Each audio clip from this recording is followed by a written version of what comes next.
John Francois.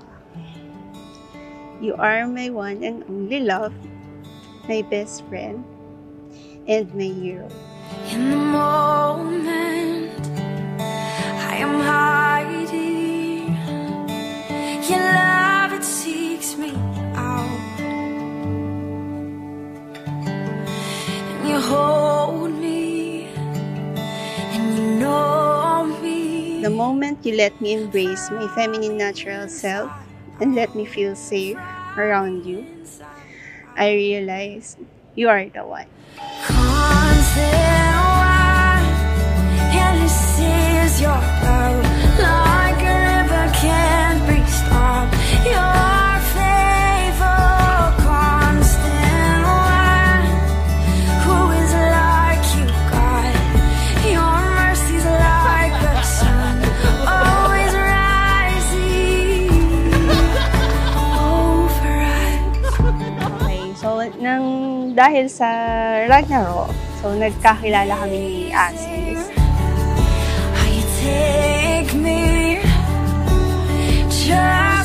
Ragnarok. So, doon nag-start. Kalaro namin siya actually sa game. And basically, ayun, laging magkasama sa game, ganyan, kalaro. So we started as friends talaga. We are in a group of friends. So from there, doon kami naging close din.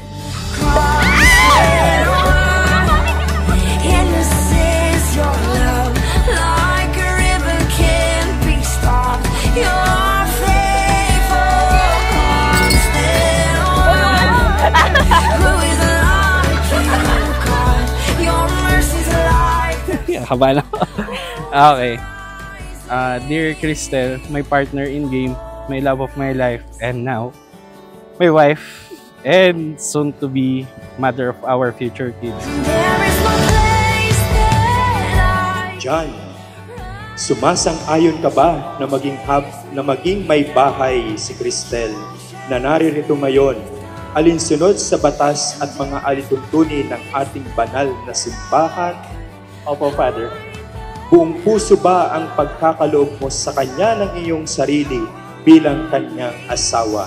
Opo, Father.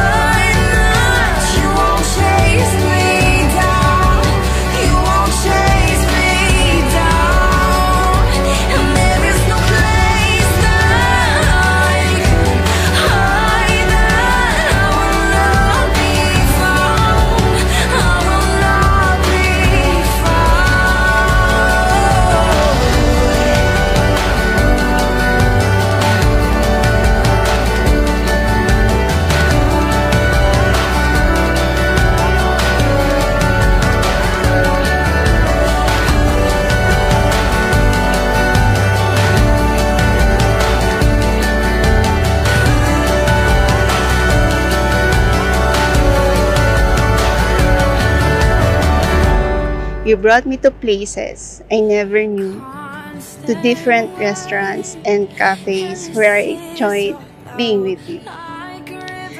I vow to be your #1 supporter and admirer. I promise to offer my unwavering loyalty, respect, and sincere kindness in all that I do. May mga times kasi ako sa akin na sobrang down. Na may nakita niya sa akin yun, para may ano ko kumbaga minsan tawag nila dark age.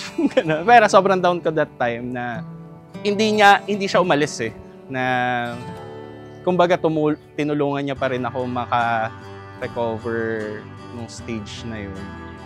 There were days I have felt heavy, trapped in the world that I couldn't understand me.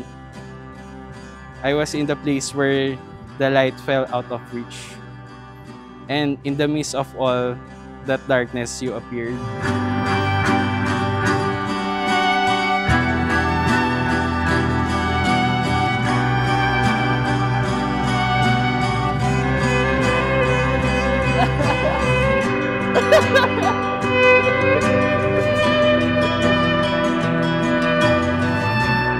So, si Asis, very maasikaso sa akin, very kind. Super sipag din niya sa maraming bagay. And generous siya sa akin. Pinaka nagustuhan ko sa kanya.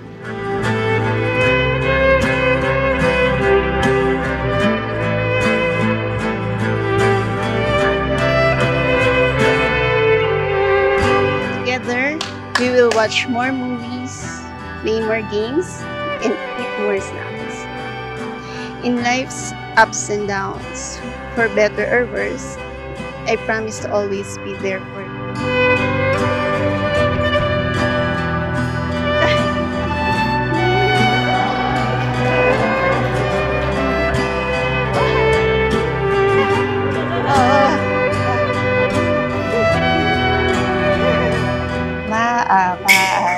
Thank you po sa lahat ng effort sa pagpapalaki sa akin mula nung ako'y bata pa.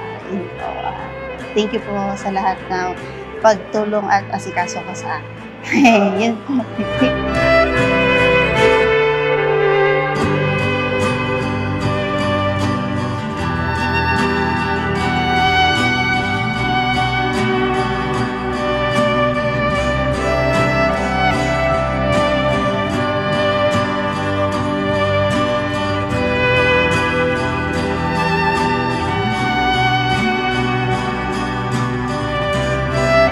Cristel, I will spend my very moment of the rest of my life that your love was never wasted, that I will cherish you, honor you, and stand by you no matter what.